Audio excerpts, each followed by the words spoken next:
Hello बच्चों, let's read the question. The question says read the following extract and answer the questions that follow in 1 or 2 lines each. इसका मतलब है नीचे दिए गए extract को पढ़िए और आंसर कीजिए 1 या 2 लाइन में. So the extract is I sit inside, doors open to the veranda, writing long letters in which scarcely mention the departure of the forest from the house. इसका मतलब है कि पोएट जो है अपने बारे में बता रहे हैं कि वो एक रूम में बैठे हैं और उस रूम के डोर्स वेरांडे की ओर खुल रहे हैं और उस रूम में बैठकर वो लॉन्ग लेटर्स लिख रहे हैं जिसमें उन्होंने बहुत ही कम मेंशन किया है डिपार्चर ऑफ द फॉरेस्ट के बारे में.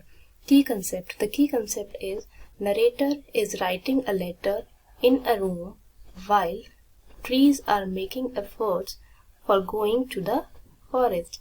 इसका मतलब है कि एक तरफ नरेटर लेटर लिख रहे हैं रूम में बैठकर और दूसरी ओर ट्रीज जो हैं अपना पूरा एफर्ट लगा रहे हैं फॉरेस्ट तक जाने में. Let's go through the question. Part number A, who is I in this stanza. यहाँ पर आई स्टैंजा में किसको बोला जा रहा है? Answer is I here is the poet Adrian rich. इसका मतलब है आई यहाँ पर स्टैंजा में पोएट को बोला जा रहा है जिनका नाम है Adrienne Rich. Part number B, where does I sit. इसका मतलब है आई यहाँ पर पोएट कहाँ पर बैठे हैं? The answer is the poet sits inside the room the doors of which lead to the veranda. इसका मतलब है पोएट यहाँ एक रूम के अंदर बैठे हैं जिस रूम के डोर्स वेरांडा की ओर खुल रहे हैं. Part number C, what is I doing. इसका मतलब है आई यानी पोएट क्या कर रहे हैं? The answer is the poet is busy writing letters.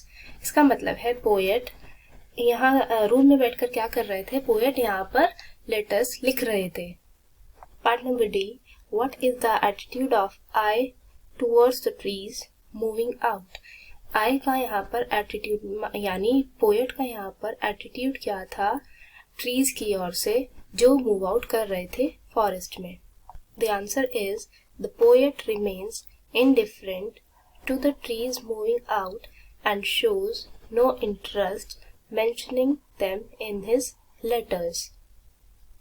इसका मतलब है पोएट बहुत ही इनडिफरेंट थे ट्रीज को लेकर, उन ट्रीज को जो मूव आउट कर रहे थे उनके घर से फॉरेस्ट की ओर, और उन्होंने कोई इंटरेस्ट शो नहीं किया और उन्होंने अपने लेटर्स में उन ट्रीज को मेंशन भी नहीं किया कि वो मूव आउट हो रहे हैं उनके घर से. Part number E, which poetic device has been used in the last line. इसका मतलब है कौन सा पोएटिक डिवाइस इस एक्सट्रैक्ट की लास्ट लाइन में यूज किया गया है? The answer is the poetic device used in last line is alteration as F sound has been repeated. इसका मतलब है यहाँ पर पोएटिक डिवाइस एक्सट्रैक्ट की लास्ट लाइन में अल्ट्रेशन यूज किया गया है क्योंकि जब भी कोई रिपीट साउंड होती है तो हम वहाँ पर पोएटिक डिवाइस अल्ट्रेशन लगाते हैं. तो इसी तरह इस एक्सट्रैक्ट में भी F साउंड लास्ट लाइन में रिपीट हो रही है बार बार, तो इसीलिए यहाँ पर पोएटिक डिवाइस हमने यूज किया है alteration. Now let's go through the objective type questions. Part number A, who or what can the poet see in the veranda. इसका मतलब है पोएट ने वेरांडा में क्या और क्यों देखा? The answer is trees on the move. इसका मतलब है पोएट ने वहाँ पर ट्रीज देखे जो कि मूव कर रहे थे फॉरेस्ट में. Part number B, at a deeper level the expression the forest here symbolizes.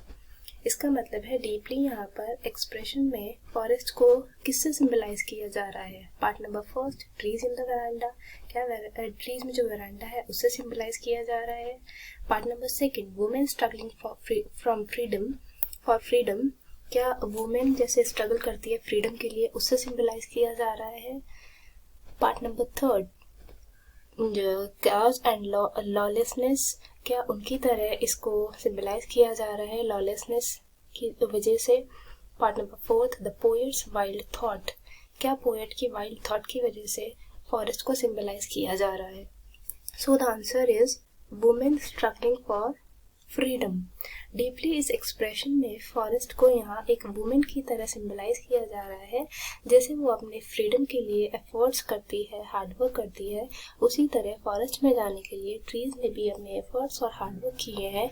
इसीलिए फॉरेस्ट को वुमेन से सिंबलाइज किया गया है, जैसे वो भी वुमेन की तरह स्ट्रगल करके फ्रीडम लाना चाहते हो। Part number C. The poet does not mention the departure of Forest in her letters, most probably because she। इसका मतलब है कि पोएट ने अपने लेटर्स में उसको मेंशन क्यों नहीं किया है फॉरेस्ट को, जो कि लीव कर रहे थे उनके घरों से। तो उन्होंने इसलिए मेंशन नहीं किया है, क्या वो अफ्रेड थे इसलिए मेंशन नहीं किया है। Part number second. What's the movement to the remain a secret? क्या वो इस मोमेंट को सीक्रेट रखना चाहते थे। Part number third. Does not want to disturb the trees। क्या वो डिस्टर्ब नहीं करना चाहते थे ट्रीज को। Part number fourth. Is indifferent to the movement of trees। क्या वो इग्नोर कर रहे थे, कोई इंटरेस्ट नहीं दिखा रहे थे मूवमेंट, ट्रीज के मूवमेंट को।